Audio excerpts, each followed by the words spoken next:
Hi. Um, One of the requirements that we got today is about how we use the shift function of witness.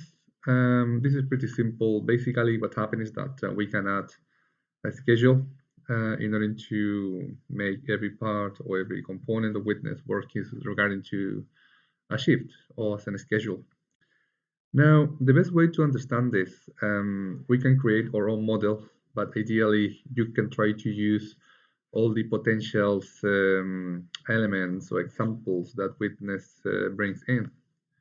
So in order to do so, whenever you open your witness model or the witness tool really, you need to click here in this house that is just in the left corner, top left corner here. So when that happens, you will see that window and you will see this folder which says sample models. So in those sample models, we go to examples and you will find this one in particular that says shift. So you double click over that, or you can click on that one and click on open. So there is a full example on how the shift function really works. Actually, here is a small explanation of how it works. I'm going to close that thing. I'm going to make this bigger so that you can see how it works. Now, basically what happened here is that we click on simulation and then we see that we have all those elements. So here you see those circles elements that are the shift functions that normally comes with the witness model. Now, you notice that in this case, for instance, you don't have activated all the previous icons. So in order to activate them, we need to right click over it. We need to click on load design elements. So then we need to go to the C drive here. Then we go to users, we do public, then we do public documents, then we do learning groups, then we do witness horizon. And then we find here startup, then we click on EN and death. So here we have all these elements. So we can load the basic one that as we did before, so that's the basic element. We can add a new one. So we can add a new one. So we load. Now that this, of course, we know what it is. So we just go to learning group again with Horizon, startup, en, death. Then, for instance, we can add others, like, for instance, let's say data.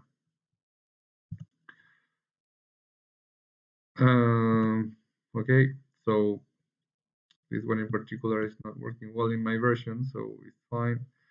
Now we could try to add another one, for instance, let's say add new design element. So we try to load design group. So we click on this case, and no, sorry, it's going to be startup en dash. We can add other ones, for instance, report, building by basic continuous. Let's say we do report as well. We click on open. So we have that one. See, so eventually we're going to start doing a lot of um,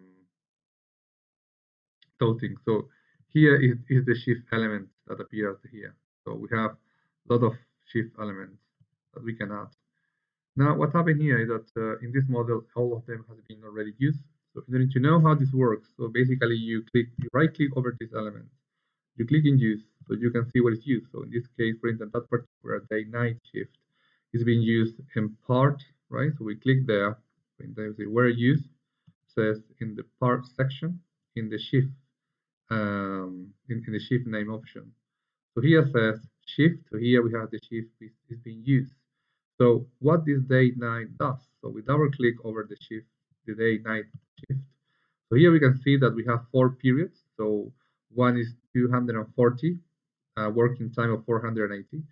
So there is a rest time of 60, and then we have 300, which means that by 240 minutes, we have 300 arriving, then 60 minutes of rest time, and then 240 arrive 420, and then 180 of rest, and so on. We know that because basically once we do click on the part, here is where we have the shift. We know more or less at what time they arrive and for how long in the time they are arriving. So this is interesting. Then we have other shift here, so we can see what they are used.